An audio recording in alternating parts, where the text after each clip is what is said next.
교우 여러분 안녕하세요. 네, 한 주간 평안하셨는지요?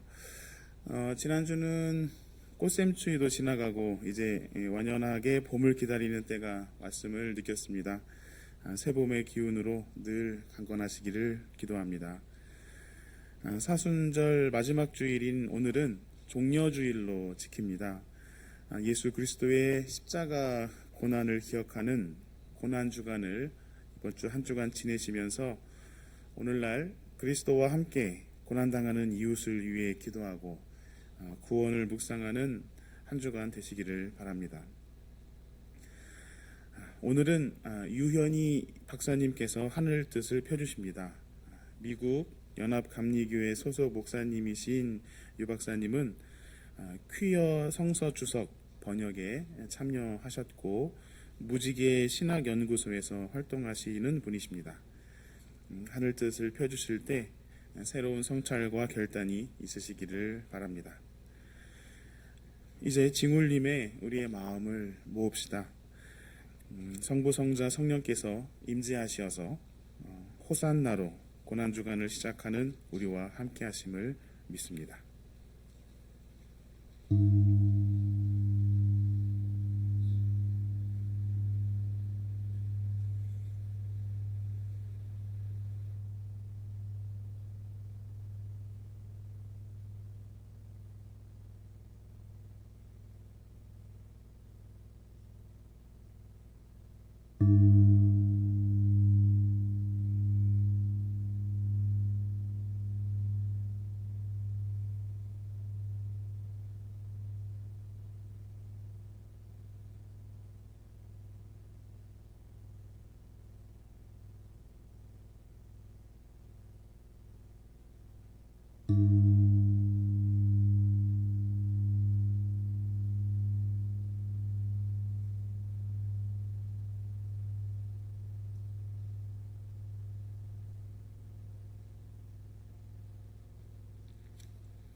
주님, 나를 긍휼히 여겨 주십시오. 나는 고통을 받고 있습니다. 울다 지쳐 내 눈이 시력조차 잃었습니다. 내 몸과 마음도 활력을 잃고 말았습니다. 많은 사람이 나를 비난하는 소리가 들려옵니다. 사방에서 협박하는 소리도 들립니다. 나를 대적하는 사람들이 함께 모여 내 생명을 빼앗으려고 음모를 꾸밉니다. 누가 뭐라고 해도 나는 주님만 의지하며 주님이 나의 하나님이라고 말할 것입니다.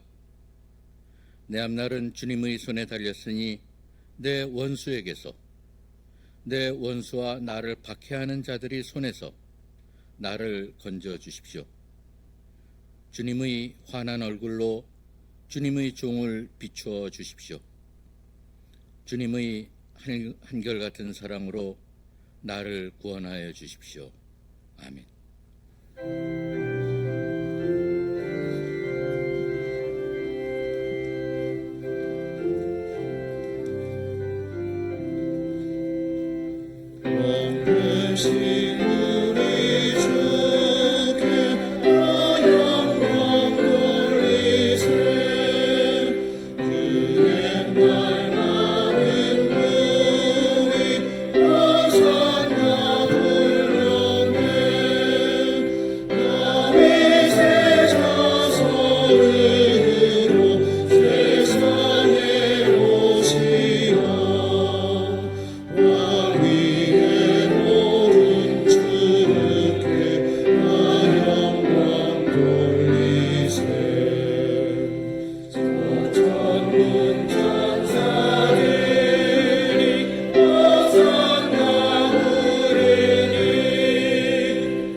거룩되신 하나님,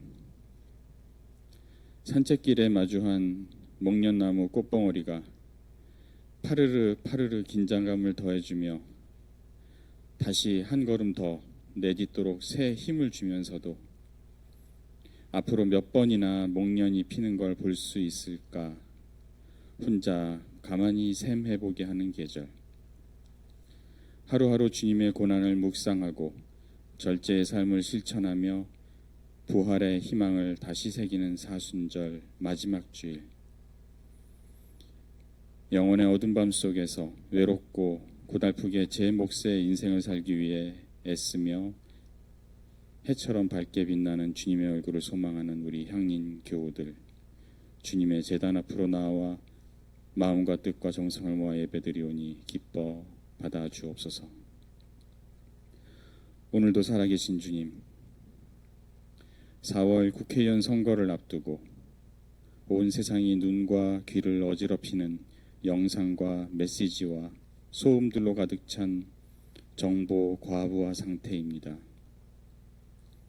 지금 비록 공중 권세 잡은 자가 다스리고 저 뻔뻔한 용산의 독재자 무리와 편파적인 검찰과 법관, 그 뒤에 또아리 튼 재벌과 부자와 거짓 언론, 그리고 양비론을 가장하여 불의한 세력의 편을 드는 가짜 지식인들이 교묘하게 조종하는 세상인 것처럼 보여도 온 세상의 참 주인은 오로지 성삼위일체 주님뿐이시며 십자가에서 죽고 부활하여 당신 보좌 우편에 계신 우리 주 예수 그리스도께서 어긋나고 뒤틀린 이 세상을 반드시 바로잡으실 것이며 정의와 공평, 생명과 사랑으로 이 세상을 다스리신다는 믿음을 우리에게 주셔서 얼마나 감사한지 모르겠습니다. 이 땅에 평범한 양심을 가지고 살아가는 이들의 마음에 분노와 모욕감을 안겨줘온 대통령의 언행과 민생을 책임질 생각은 눈꽃반치도 없이 오로지 정쟁만 일삼고 평화를 파괴하며 헛된 약속으로 대중을 기만하는 집권 세력의 죄악이 다음 달 선거를 통해 심판받길 간구합니다. 교만한 자들을 물리치시고 겸손한 자에게 은총을 베푸시는 주께서 유권자들의 눈을 밝게 하셔서 부디 저 완악한 자들을 윗자리에서 끌어내어 주옵소서. 주님께서 너를 인도하시고 메마른 곳에서도 너의 영혼을 충족시켜 주시며 너의 뼈마디에 원기를 주실 것이다. 너는 마치 물된 동산처럼 되고 물이 끊어지지 않는 샘처럼 될 것이다. 일찍이 이사야 예언자와 예수 그리스도를 통해 생수의 강에 대한 비전을 보여주신 주님, 우리 향린 권속들 최후 승리에 대한 소망과 확신을 잊어버리거나 사탄의 무리들에게 굴복하거나 타협하려는 유혹에 넘어가지 않도록 수단과 방법을 가리지 않고 출세하고 성공하려는 이 사회의 천박한 야망에 흡수되지 않도록 영혼을 망각하고 오로지 현재만을 즐기며 살려는 우리 시대의 욕망에 가담하지 않도록 붙들어 주시고 여기 모인 우리 한 사람 한 사람을 새로운 존재로 빚어주시어 이웃과 일터와 공동체를 살리는 생수의 강으로 부르심을 받았음을 깨달아 성령으로 감동하여 주께서 걸어가신 십자가의 길에 기꺼이 동참하고 예수 그리스도가 다스리시는 정의롭고 평화로운 세상을 꿈꾸는 소망에 스스로 연합하도록 인도하시고 기도의 일과 사랑의 마음으로 기쁘게 살아가게 하옵소서. 젊은 청년 예레미야에게 내가 너를 모태에서 짓기도 전에 너를 선택하고 내가 태어나기도 전에 너를 거룩하게 구별해서 뭇 민족에게 보낼 예언자로 세웠다라고 말씀하신 주님, 오늘 우리 향린의 새로운 장로로 선출된 이가 예레미야처럼 저는 말을 잘할 줄 모릅니다. 저는 아직 너무나 어립니다. 라고 고백하며 신음할 때 그에게 임하시어 강한 팔로 붙들어 그의 가는 길을 보호해 주시고 당신의 교회를 충실히 섬기는 일에 부족함이 없도록 힘과 용기를 북돋워 주옵소서. 그로 인하여 우리 안에 평화가 창조되고 진실과 사랑, 배려와 섬김의 언행들로 가득 찬 교회 생활이 될 수 있도록 이끌어 주옵소서. 이 자리에 함께 모여 예배를 드리거나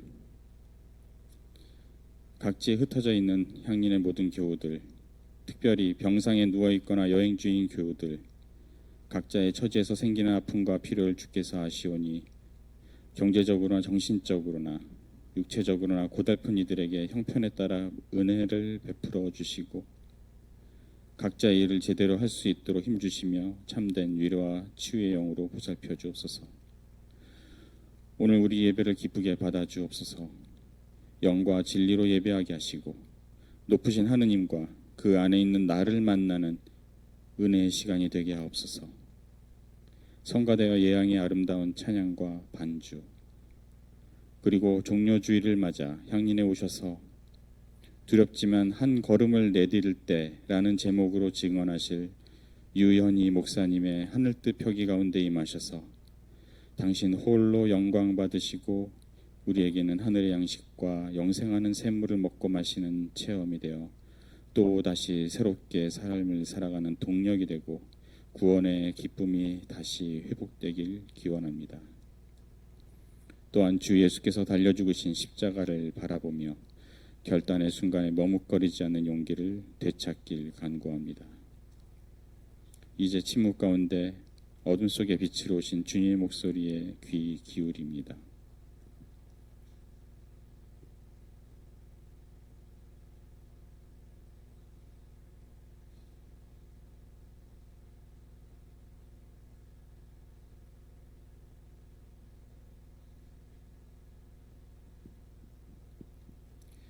이 모든 말씀 어두운 하늘을 변함없이 자리를 지키는 북극성처럼 우리의 모범이 되시어 언제나 건투를 밀어주시는 우리 주 예수 그리스도의 사랑에 힘입어 기도드립니다. 아멘.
모든 악에서 구하여 주소서.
오늘의 하늘 말씀은 제1성서의 이사야서와 제2성서의 빌립보서입니다. 먼저 이사야서 50장 4절에서 9절 상반절 말씀을 읽겠습니다. 제1성서 1040쪽입니다.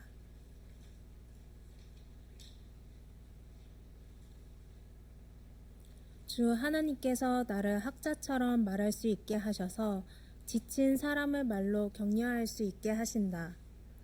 아침마다 나를 깨우쳐 주신다. 내 귀를 깨우치시어 학자처럼 알아듣게 하신다. 주 하나님께서 내 귀를 열어주셨으므로 나는 주님께 거역하지도 않았고 등을 돌리지도 않았다. 나는 나를 때리는 자들에게 등을 맡겼고 내 수염을 뽑는 자들에게 뺨을 맡겼다. 내게 침을 뱉고 나를 모욕하여도 내가 그것을 피하려고 얼굴을 가리지도 않았다.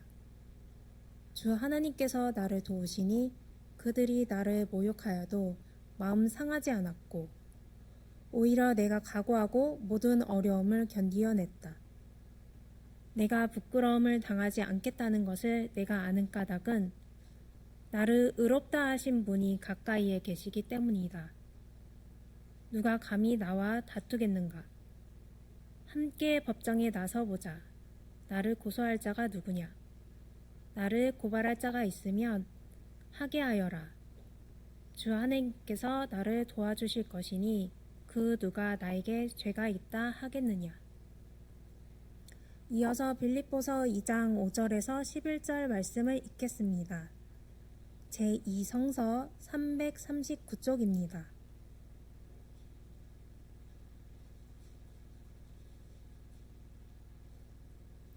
여러분 안에 이 마음을 품으십시오. 그것은 곧 그리스도 예수의 마음이기도 합니다. 그는 하나님의 모습을 지니셨으나 하나님과 동등함을 당연하게 생각하지 않으시고 오히려 자기를 비워서 종의 모습을 취하시고 사람과 같이 되셨습니다. 그는 사람의 모양으로 나타나셔서 자기를 낮추시고 죽기까지 순종하셨으니 곧 십자가에 죽기까지 하셨습니다. 그러므로 하나님께서는 그를 지극히 높이시고 모든 이름 위에 뛰어난 이름을 그에게 주셨습니다. 그리하여 하늘과 땅 위와 땅 아래에 있는 모든 것들이 예수의 이름 앞에 무릎을 꿇고 모두가 예수 그리스도는 주님이시라고 고백하여 하나님 아버지께 영광을 돌리게 하셨습니다. 다 함께 마가복음서 11장 10절 말씀을 읽겠습니다. 복되다 다가오는 우리 조상 다윗의 나라여 더없이 높은 곳에서 호산나. 이 말씀으로 귀한 깨달음과 결단이 있으시기를 바랍니다. 오늘 우리에게 주시는 복음서의 말씀은 마가복음서 11장 1절로 11절까지의 말씀입니다. 가능하신 분께서는 일어서서 말씀을 들으십시오.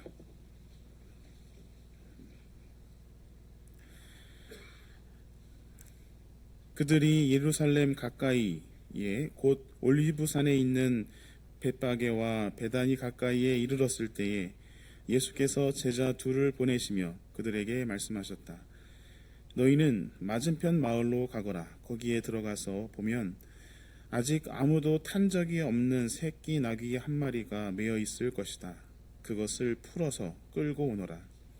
어느 누가 왜 이러는 거요? 하고 물으면 주님께서 쓰시려고 하십니다. 쓰시고 나면 지체 없이 이리로 돌려보내실 것입니다. 하고 말하여라. 그들은 가서 새끼 나귀가 바깥 길 쪽으로 나 있는 문에 매여 있는 것을 보고 그것을 풀었다. 거기에 서 있는 사람들 가운데 몇 사람이 그들에게 물었다. 새끼 나귀를 풀다니 무슨 짓이요? 제자들은 예수께서 일러주신 대로 그들에게 말하였다. 그러자 그들은 가만히 있었다. 제자들이 그 새끼 나귀를 예수께로 끌고 와서 자기들의 겉옷을 그 등에 걸쳐 놓으니 예수께서 그 위에 올라타셨다. 많은 사람이 자기들의 겉옷을 길에다 폈으며 다른 사람들은 들에서 잎 많은 생나무 가지들을 꺾어다가 길에다 깔았다. 그리고 앞에 서서 가는 사람들과 뒤따르는 사람들이 외쳤다. 호산나, 복되시다.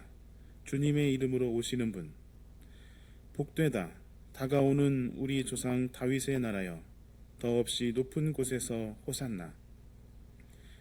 예수께서 예루살렘에 이르러 성전에 들어가셨다. 그는 거기서 모든 것을 둘러보신 뒤에 날이 이미 저물었으므로 12 제자와 함께 베다니로 나가셨다. 이는 주님의 말씀입니다.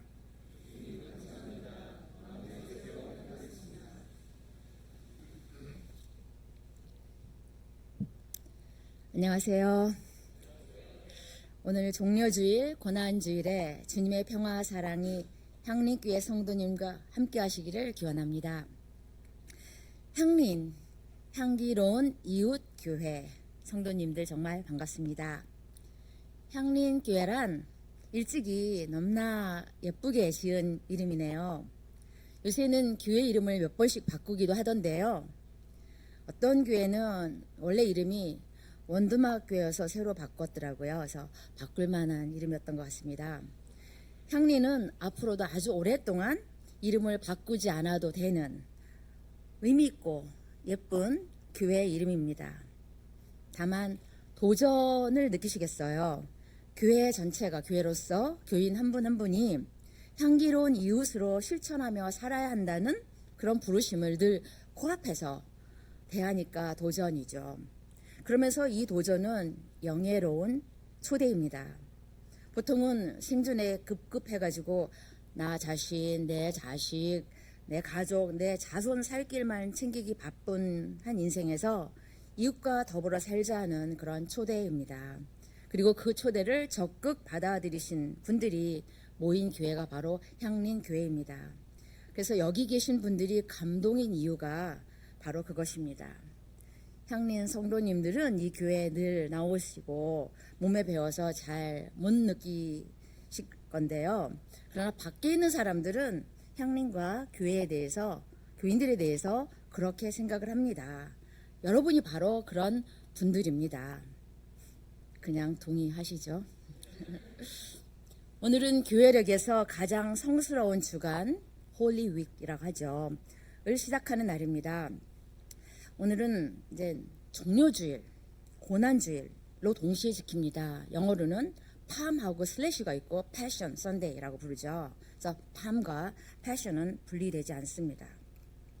한편으로는 종려나무 가지를 막 흔들면서 왕의 입성을 축하하는 축제일로서의 종려주일이고요. 그래서 제가 미국 교회 담임할 때 보면 저는 몰랐는데 처음 미국 교회를 다니면서 교인들이 다 종려나무 가지를 준비해 놓고 진짜로 막 하나씩 나눠주고 막 흔들고 그러더라고요. 그래서 그 기독교 문화가 이렇게 편만한 나라라서 그런지 그런 걸 다 이제 시장에서 쉽게 구할 수 있는 거죠.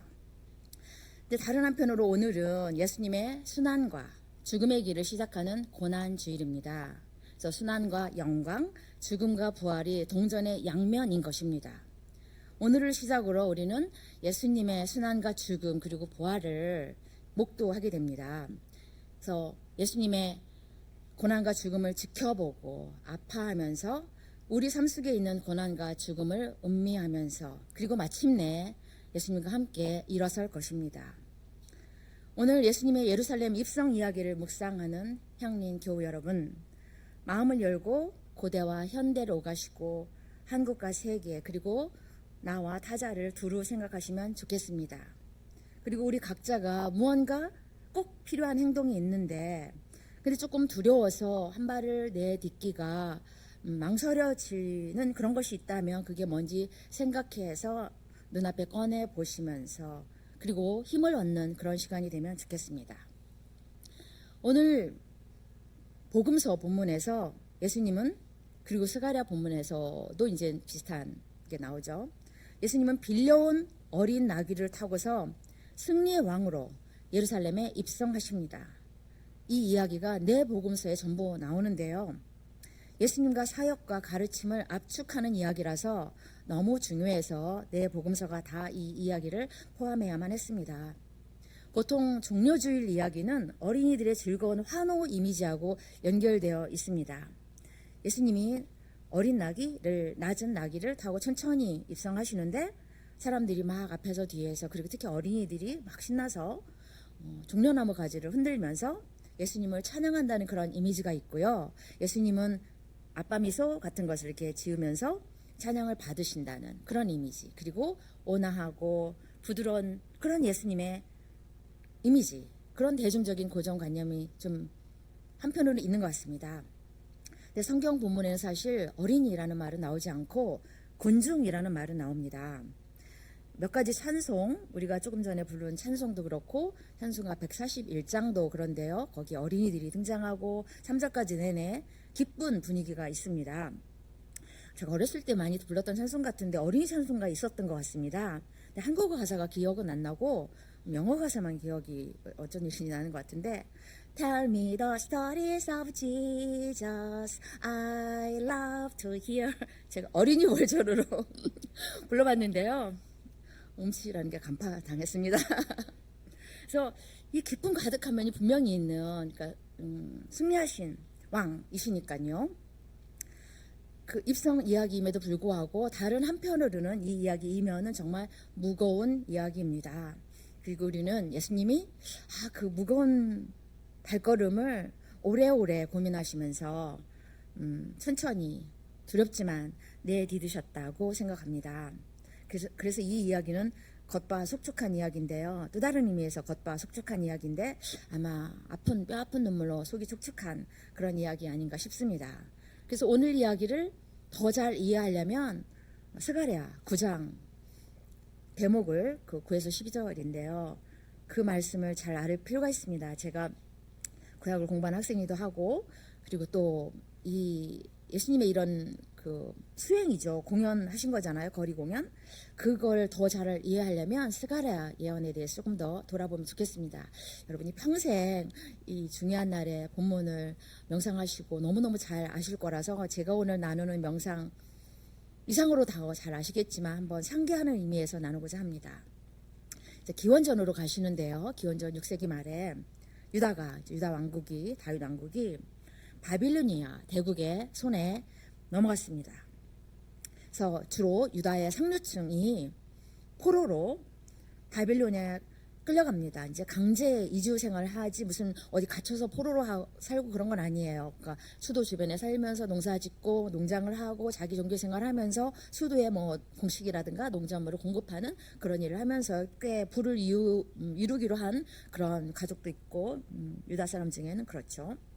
그래서 이 스가랴서는 그 강제 바빌로니아 이주 생활을 끝나고서 이제 페르시아 제국이 들어서면서 본국에 돌아가도 된다라고 허락을 받아서 본국에 돌아갈 것을 선택한 사람들이 본국에 돌아오죠. 근데 더 많은 수의 사람들이 그냥 페르시아에 남았죠. 근데 이제 유다 땅에 돌아온 사람들이 굉장히 높은 희망을 갖고 있었습니다. 와, 우리 유다가 이젠 독립국으로 살 수 있는 거 아니야? 전에처럼 우리 나름의 그 독자적인 왕국을 가지고 살 수 있는 거 아니야? 그런 생각을 해서 꿈이 컸습니다. 그러나 그 꿈은 결코 실현되지 않았죠. 아주 오랫동안요. 예수님 시대까지도요.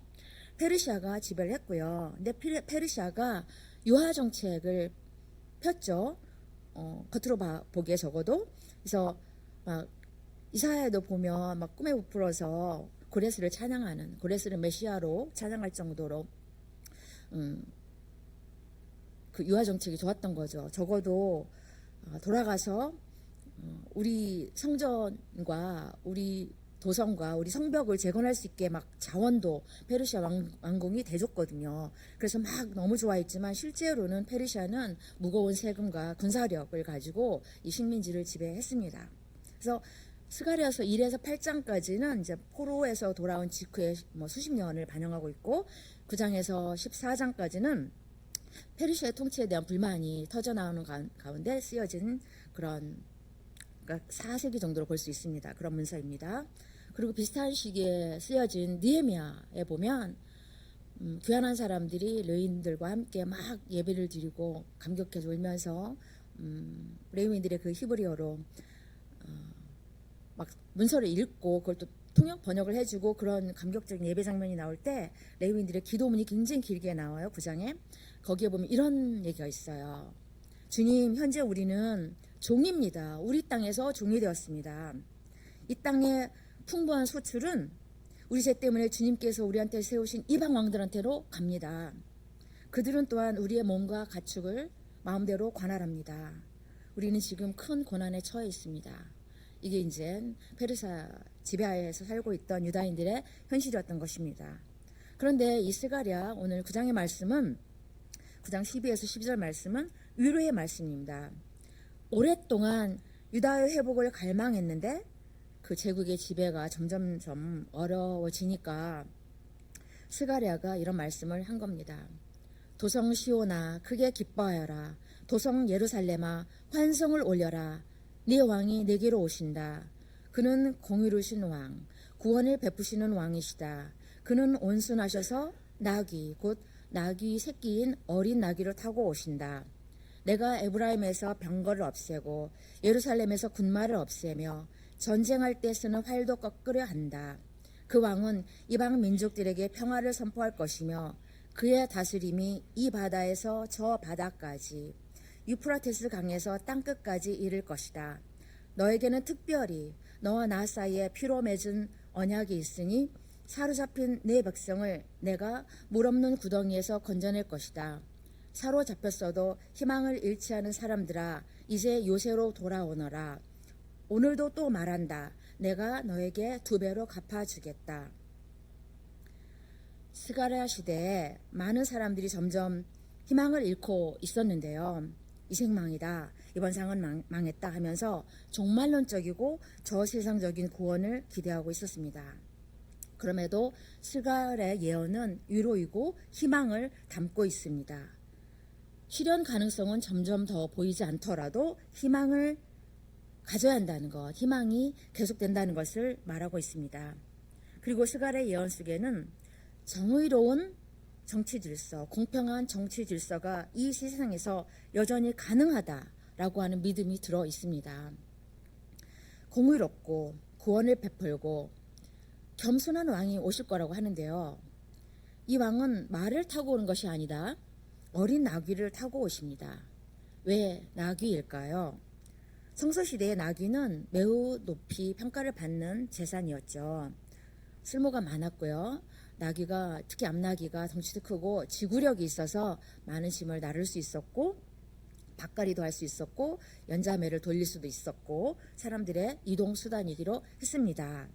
그래서 나귀는 기초 필수품이어서 웬만한 가정은 한 마리씩은 있었죠. 그리고 한 사회를 보아도 나귀가 얼마나 되느냐에 따라서 그 사회의 번영을 평가하기도 했습니다. 말은 어땠을까요? 말은 이제 비싸니까 유력한 정치인이나 병사들이 탔고요.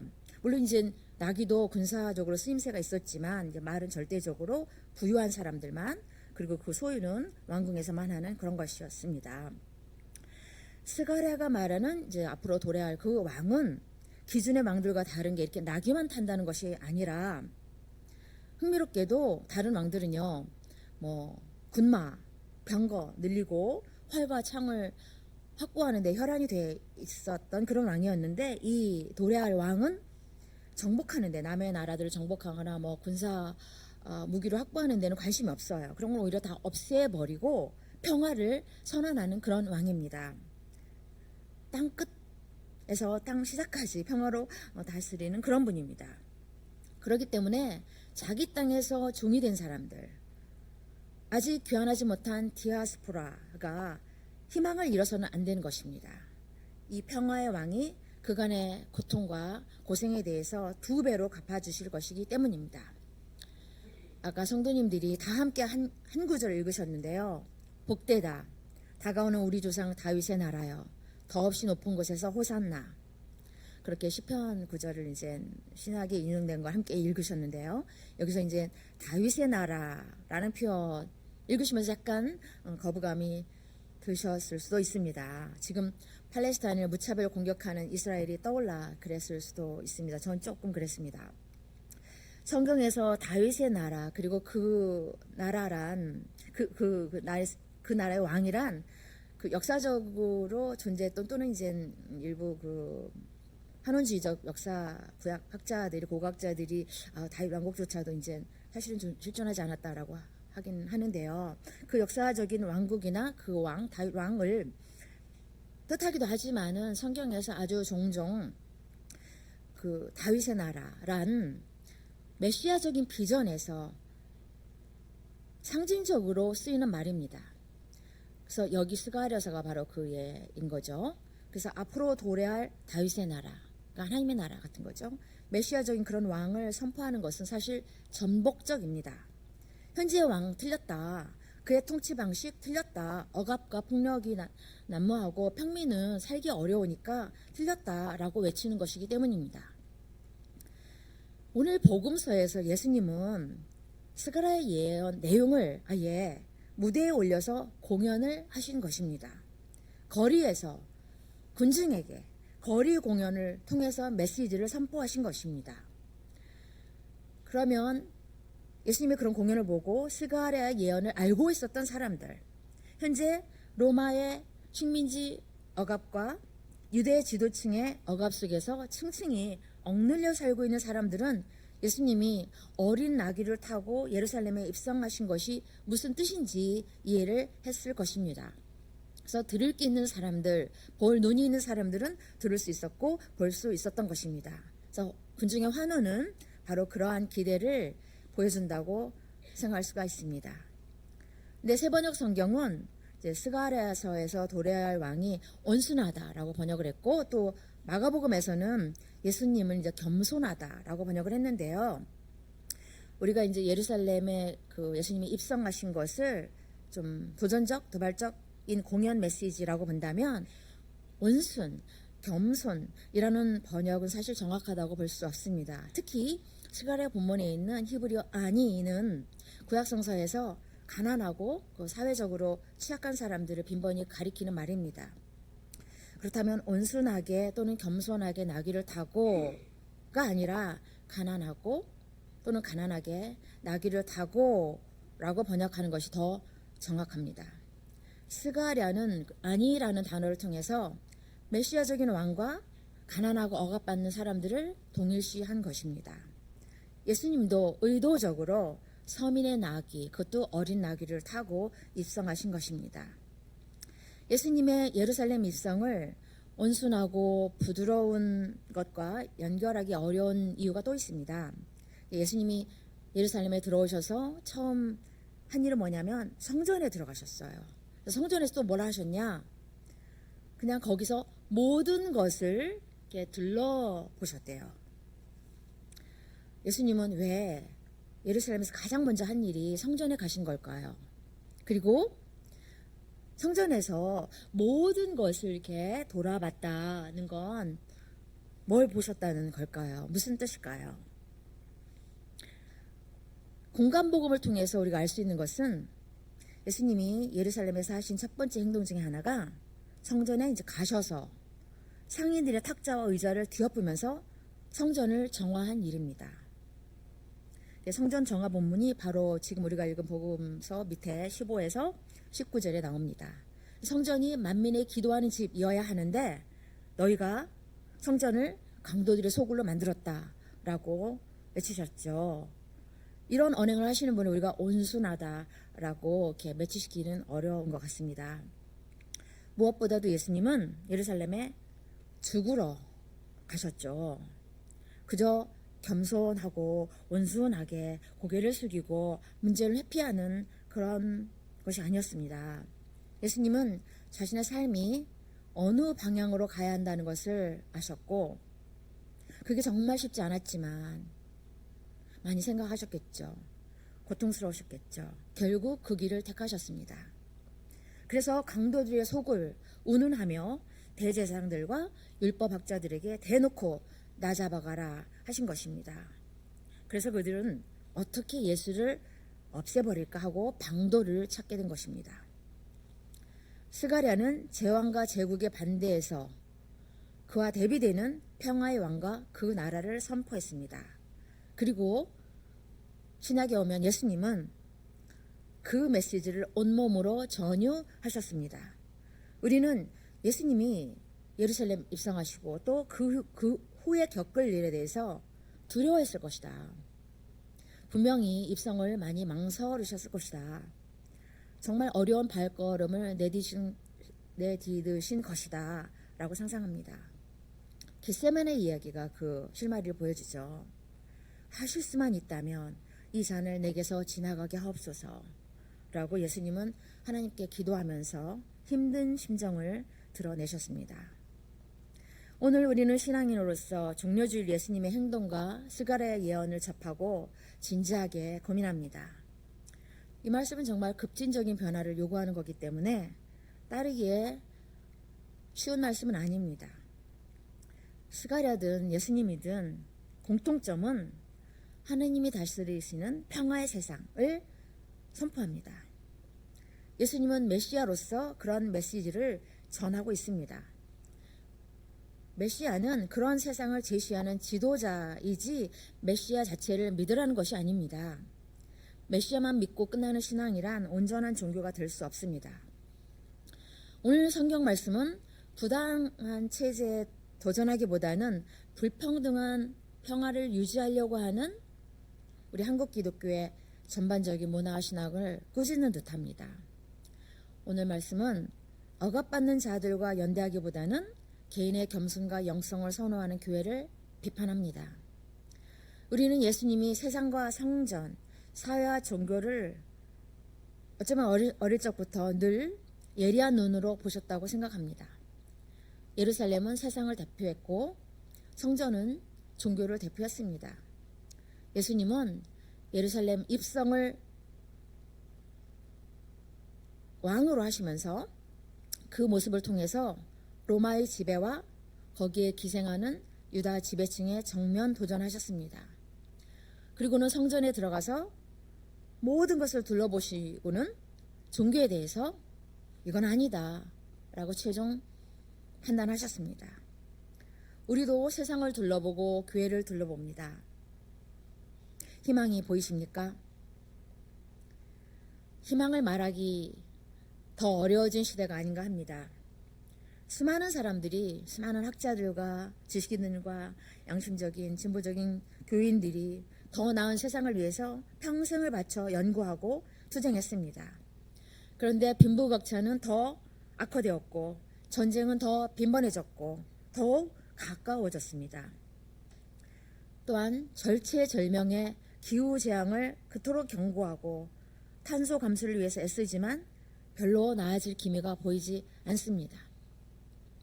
미국의 백인 복음주의자들은 그중에 80%는 기후위기를 전면적으로 부인하는 트럼프를 두 번째로 지지하고 있습니다. 지난 40년간 볼 수 없었던 세계적인 인플레로 곳곳에서 어려운 사람들이 더욱 벼랑으로 몰리고 있습니다. 예수님이 선포했던 하나님의 나라, 평화와 사랑, 나눔과 용서, 사랑의 돌봄이 있는 하나님의 나라, 공동체는 어디에 있을까요? 그런 세상, 그런 공동체를 위해서 예수님은 예루살렘에 입성하셔서 고난의 잔을 마셨고 목숨을 바쳤는데 우리는 그런 공동체, 그런 하나님의 나라를 정말로 얼마나 간절히 원하고 있을까요? 우리 하나님의 교회만이라도 그런 공동체가 될 수는 있는 것일까요? 교회는 성소수자를 죄인이라고 하고 최근 우리 교회의 한 지체교회인 한 교회가 제가 그 교회랑 너무 긴밀한 관련이 있는 사람으로서 성소수자를 축복한 교회를 출교시켰죠. 그러면서 우리 교회가 스스로 몰락을 재촉하고 있습니다. 세상을 돌아보고 교회를 돌아볼 때 희망을 말하기 어렵지만 그럼에도 희망을 말하고 희망을 행동하라는 것이 오늘 종려주일의 오늘 고난주일의 가르침이 아닌가 합니다. 제가 오늘 설교 제목을 두렵지만 한 걸음 내디딜 때라고 했는데요. 두렵지만을 다른 말로도 많이 바꿔 쓸 수 있겠습니다. 싫지만, 귀찮지만, 어렵지만, 좀 염려가 있지만, 시간이 없지만, 돈이 없지만, 나이가 많지만, 나이가 어리지만 등등이 될 수 있습니다. 그리고 뭐뭐 할 때라는 말에는 두 가지 쓰임이 있습니다. 지금은 두렵지만, 나이가 많지만, 돈이 없지만 한 걸음 내디딜 때다라고 하는 시간의 의미가 있고요. 두렵지만 한 걸음 내디딜 때 하나님이 새 힘을 주신다와 같이 조건의 의미도 있습니다. 우리 삶에서 한 걸음 내디딜 필요가 있는 부분이 있을 것입니다. 향린의 성도님들은 개인 차원에서 두렵지만 어렵지만 한 걸음 내디뎌야 하는 것, 그것은 무엇인가요? 또 향린 교회 차원에서, 한국과 세계 차원에서 두렵지만 좀 꺼리지만 한 걸음 내디뎌야 하는 것은 무엇이 있을까요? 적지는 않을 것입니다. 예수님은 십자가의 길을 통해서 희망이 없어 보이는 세상에 희망을 보여주시려고 희망이 되셨습니다. 우리는 이 거룩한 한 주 동안 예수님이 십자가의 무게로 고통받는 모습을 아프게 지켜보게 됩니다. 우리도 함께 우리 삶의 어떤 부분에서든지 두렵지만 어렵지만 한 걸음 내디딜 수 있기를 바랍니다. 향린 성도님들이 두렵지만 한 걸음 내디딜 때 나귀를 타시고 예루살렘의 승리의 왕으로 입성하시는 예수 그리스도의 크신 사랑이 함께 하시기를 기원합니다. 아멘.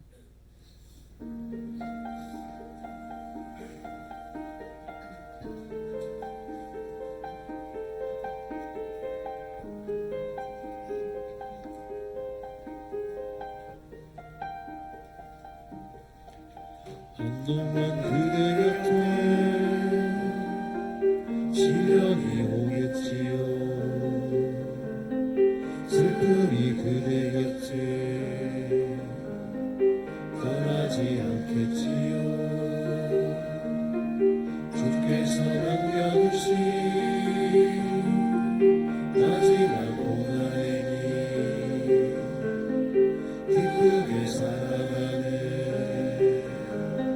거룩한 사람들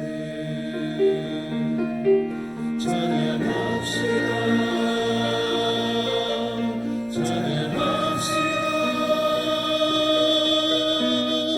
우리를 향하신 그분의 계획을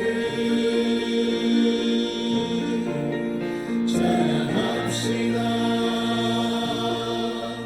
찬양합시다.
그분의 소망은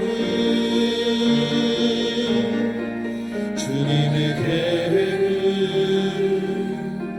흔들림 없습니다. 주님의 약속은 변함이 없습니다. 주님의 계획은 흔들림 없습니다. 주님의 약속은 변함이 없습니다.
우리의 빛이 되신 하느님, 오늘도 예수님의 삶을 배우고 따르기에 이 자리에 모였습니다.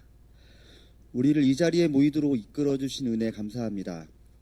각자의 공간에서 정신없이 생활한 만큼 이곳이 편안한 휴식처가 되게 하시고 또 예수님의 삶을 따라가기 위한 배움과 실천의 공간이 되게 해주십시오.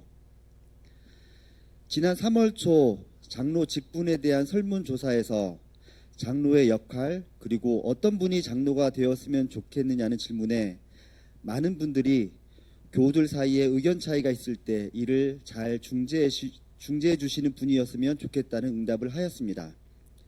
그리고 장로로 선택되었을 때 가장 고민이 되는 부분 또한 같은 항목에 많은 응답을 하였습니다. 지난 몇 년간 우리들 사이에 있었던 많은 사건들을 겪으면서 장로님들이 교우들 사이에서 중재 역할을 잘 해야 한다고 생각하면서 정작 우리가 그 위치에 섰을 때 그 역할을 매우 부담스러워하고 있는 것 같습니다. 그리고 우리는 그런 역할을 감당해야 할 장로를 오늘 결정하게 됩니다. 오늘의 결정이 그분들에게 커다란 짐을 주는 결정이 아니라 힘들겠지만 행복하고 기쁘게 장로의 직책을 수행할 수 있는 결정이 되도록 해 주십시오. 그분들뿐만 아니라 우리도 함께 그 짐을 나눠져야 한다는 것을 절대 잊지 않도록 해 주십시오. 지금 우리가 바치는 정성이 향림교회가 이 땅에 빛과 소금의 역할을 하는데 잘 쓰여질 수 있도록 지켜봐 주시길 믿으며 예수님의 이름으로 기도합니다.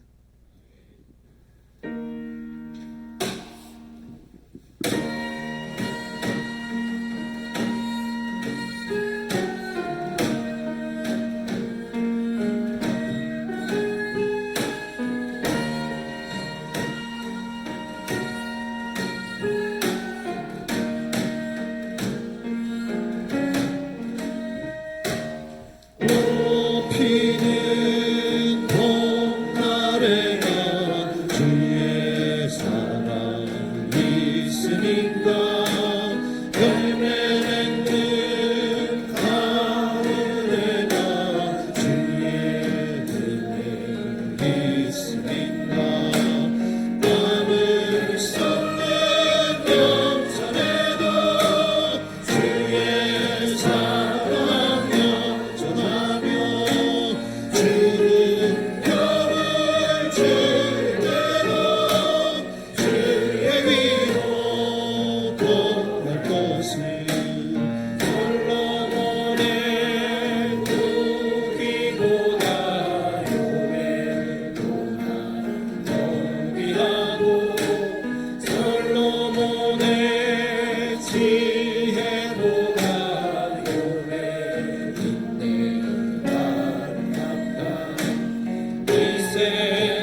이제 세상으로 나아가십시오. 두렵지만 한 걸음 내디디으십시오. 주님께서 동행하시니 성큼 나아가십시오. 함께 축복의 기도를 나눕시다.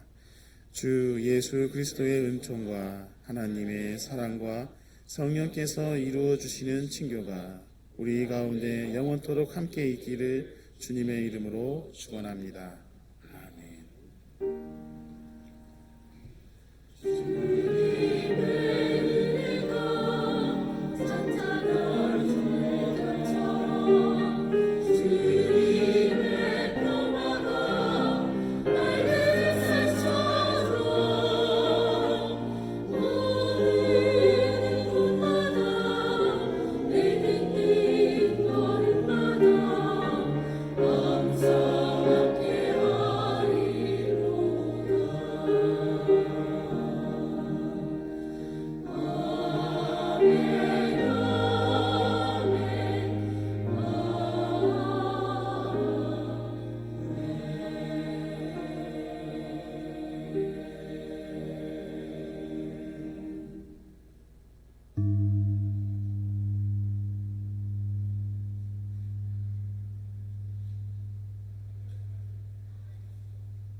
네, 오늘 공동 관심사 나누겠습니다. 우선 오늘 이 종려주일 맞아서 이 희망 없는 세상에 두렵지만 함께 한 걸음 내딛자는 귀한 말씀 주시고, 또 그렇게 할 때 우리 전복적 정의가 한 걸음 더 가까이 오리라는 이 희망의 말씀 나눠주신 이현희 목사님께 감사의 뜻을 함께 표했으면 좋겠습니다.